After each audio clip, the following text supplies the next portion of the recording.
Welcome Capricorn, it's September 2017. Dadhichi here with your dose of astrology for the month. A brief synopsis of what's going on. Take a look here, this 8th house of your horoscope, which is where that recent total solar eclipse took place.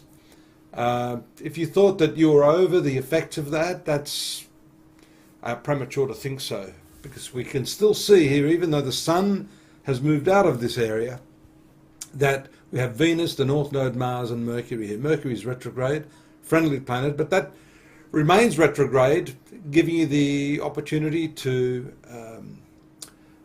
review what's going on in this area. And what is this area? This area is very much to do with shared resources, banking, finances, annuities, taxes, all of those sorts of things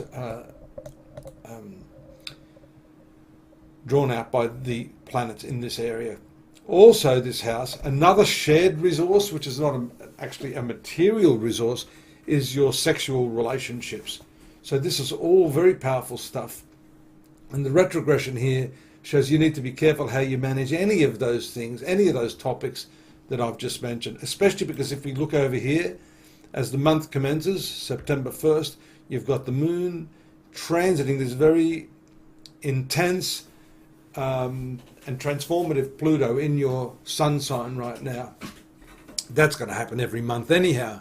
But when you've got all of these planets in the 8th house, that's when you're likely to see these issues come to the surface.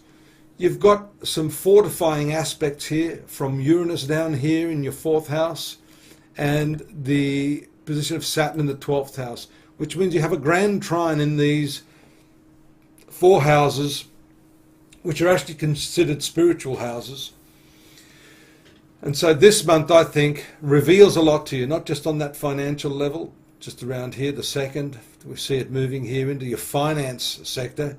If you want to talk about the financial component of this, this is the likely time when you see that very intense and challenging opposition to Mars, to retrograde Mercury, the Node and Venus. All of these planets will be opposed by the moon, which indicates what? That indicates financial issues that come to the surface. The moon for you is regulating this 7th house of marriage and business partnerships.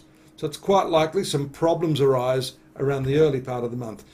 Mercury goes direct, here stationary, then direct, on the 5th of September. Then on the same date, Mars moves into this 9th house with the sun, and along with the moon here in the 3rd house, these 2 houses have a lot to do with travels, journeys, communications and contracts. And here, unfortunately, having Mars and Sun in the 9th house could indicate legal battles, bureaucratic bungles.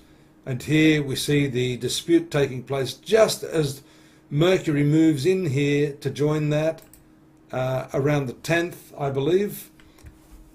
Let me just close up this chart and get some of the other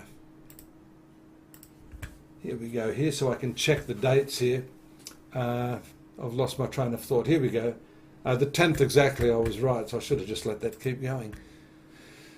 And here we go, that's the 10th, the 11th, Mercury is moving into that very powerful conjunction with Mars where the sun is, and you've got that square from the moon, 6th house of debt, enemies according to Vedic astrology, triangular aspect of Uranus here, a lot of energy here which goes into this 9th house of litigation, disputes, bureaucracy, and just maybe in some ways fighting the establishment. That may also take place a little bit later when the sun, around the 23rd, moves into the upper part of your horoscope. That's an aspect I'm looking forward to, because these 2 planets in the 10th are much better than in the 9th, Sun and Mars.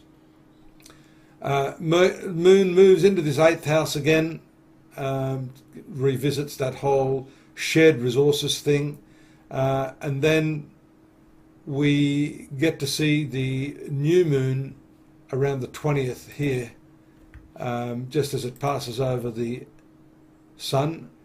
That's a pretty intense bundle of planets there. You'll probably just want to buy a plane ticket to Kathmandu, seeing as this is the 9th house of long journeys. You've probably had enough of it all, Capricorn. But look, you've got the natural gift and knack of dealing with finances, so I wouldn't worry too much about that. It is a concern that you've got this opposition from the long-standing transit of Neptune in your 3rd house of communications and contracts. So this could be, again, all this 9th house legal stuff could have something to do with this nebulous Neptune, as I call it. You've got to look very carefully into what you're signing and also what you've agreed to. If this is an issue relating to going back through time and realising that you've made a mistake, then, it's never too late to continue renegotiating. That's going to happen up here when there's some opportunity there for you. The moon making a conjunction with Jupiter, which is transiting your 10th house. Lovely. That's a lovely aspect and a great one for getting what you want from your employers. Then, of course, promotions, success, self-esteem. There it is, the sun transiting, as we call it, the Libra ingress on the 23rd. Then we see Mercury coming up there a little bit later, in the latter part of the month. Fortunately, it's moved away from all these disputational positions, although you do have Venus moving back up here into a very passionate combination about there. Look at that, 10 degrees and Mars at 14.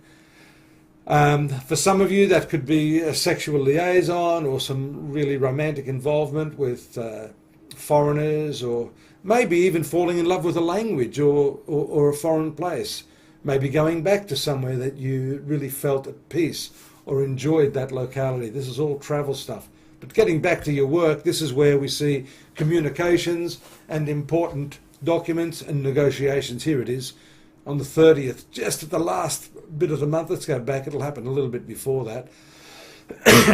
Around the 29th and 30th. Look at that. That's when it starts. That's the time, especially with Jupiter. This is a lovely combination, Mercury, Sun, Jupiter. That's going to carry over into the month of October, which we'll talk about next month. And I hope you will join me for this ongoing soap opera for the star sign of Capricorn, your star sign. It's been great having your company. You can always drop me a line here. Of course, subscribe. And in the meantime, till I see you again, take a visit to astrology.com.au to get loads more information on Capricorn and any other star sign for that matter. See you soon. Bye-bye now.